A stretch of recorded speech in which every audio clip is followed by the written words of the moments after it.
Adolf Gustav Winternitz nació en Viena el 20 de octubre de 1906. Sus padres fueron el bohemo Gustav Wolfgang y la alemana Clara Zerline Burmser. Tuvo una hermana, 4 años mayor, de nombre Gertrud Amalia. Esta diferencia de edades es similar a la de Lucille, hermana del autor de El genio del cristianismo, así como a la de Camille Claudel y su hermano Paul. Adolf estudia en la Escuela Evangélica de Viena, Karlsplatz, a cuyo método de instrucción no se adecúa, por lo que su padre opta por recurrir a un profesor particular. Esta enseñanza le permite aprobar los exámenes exigidos en el colegio. A ello se sumaba que el ambiente hogareño era propicio para desarrollar sus aptitudes artísticas. Podía pintar y tocar violín. A los 15 años ya interpretaba el concierto de violín de Mendelssohn. A esa misma edad, se encontraba de vacaciones con sus padres en Zillertal. En ese lugar pintaba mañana y tarde. En los altos del alojamiento vivía Josef Müllner, a la sazón rector de la Academia de Bellas Artes de Viena, quien observaba su trabajo y que un día le recomienda al padre que lo matricule en la Kunstakademie, donde ingresa a pesar de no haber culminado el bachillerato. En la academia, Karl Sterrer, su profesor y tutor hasta 1929, le enseña pintura, escultura y grabado. Asimismo, despertaría su interés en Chuang Tzu, Rilke y la Bauhaus.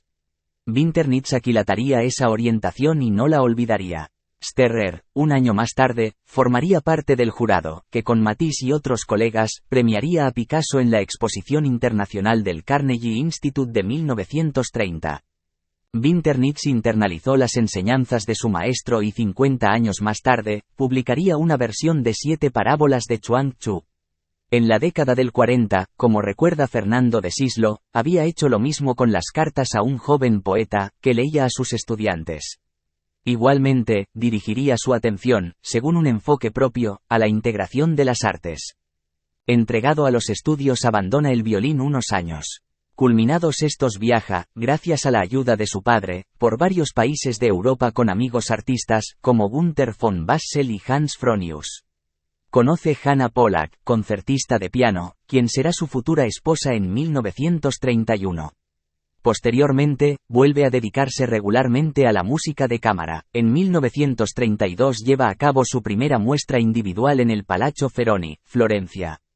En la galería se encuentra con Giorgio de Chirico. Ese mismo año nace su hija Clara Dorotea Fiorentina. 2 años después se establece en Roma. Al recorrer Palermo es deslumbrado por los mosaicos bizantinos. En noviembre de 1934 nace su hija María Elena Romana. De 1935 a 1938 tiene varias exposiciones en Venecia, Florencia, Roma y Milán.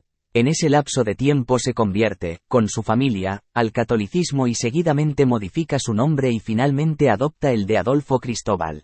El primer año expone en la Casa d'Artisti. Il Popolo d'Italia considera que Winternitz, que hace por así decirlo pintura psicológica, que confía a los colores, a los tonos, a las líneas la tarea de interpretar, de penetrar en el alma de las cosas y de los hombres, ha encontrado el paisaje que más le conviene y más le satisface. Carlo Carrà destaca su temperamento muy sereno, por lo que su pintura parece casi siempre infundida de idealismo, sin dejar de notar que a las xilografías no les falta el signo de entrañable intimidad. La muestra de 1936 en el Palazzo Doria, Roma, recibe varias notas críticas de las cuales seleccionamos algunas. Para Gil Mesallero, Winternitz sobre todo se manifiesta como un psíquico que saborea el aroma de la naturaleza para idealizar, sin caer en el romanticismo vacuo. L'Avvenire d'Italia comenta que se trata de un artista que además de pintor, es también pensador y poeta. O mejor, de un pintor que es ante todo un pensador y un poeta. Luigi Bianchi manifiesta, en l'Osservatore Romano, el autorretrato con la familia del pintor, sul limitare, giovinetta, son estrofas de un poema, versos de una cantata que no debe abandonarse, sino retomarse, ampliarse y prolongarse sin renunciar a los ricos recursos de su paleta y su pincel. En 1937 Winternitz es invitado a la Bienal de Venecia. Al respecto mencionará lo siguiente: para exponer como extranjero me obligaron a tener la tésera fascista. De resultas de años tan meritorios el artista explicita su propósito de permanecer en Italia. Al mismo tiempo enfatiza que el arte sagrado es su sueño y que le gustaría poder pintar rostros de Madonas y santos, pero indica que para eso necesito meditar, trabajar, aún sufrir mucho. En 1938, Sterrer, con quien contacta al obispo Alois Hudal, lo introduce al taller de mosaicos del Vaticano y realiza la Anunciación, y cuenta que para el ángel posó un amigo violista, el famoso director de orquesta Carlo Maria Giulini. Realiza la muestra Arte Sacra, en la Galería de la Barcaccia. La exhibición, en la cual expone detalles de su mosaico, es inaugurada por Celso Costantini, secretario de la Congregación de Propaganda Fide. Sobre ella Cancogni reseña que, en Winternitz, al acercarse a la divinidad, en un concepto cuasi primitivo, el sentimiento místico se refina, se multiplica y crea imágenes profundamente austeras e inmateriales, que recuerda a las figuras del antiguo mosaico italiano. Nace su hijo Cristóbal Andrés y a instancias de Monseñor Costantini, quien le advierte el advenimiento de la guerra, emigra con su familia desde Génova al Perú.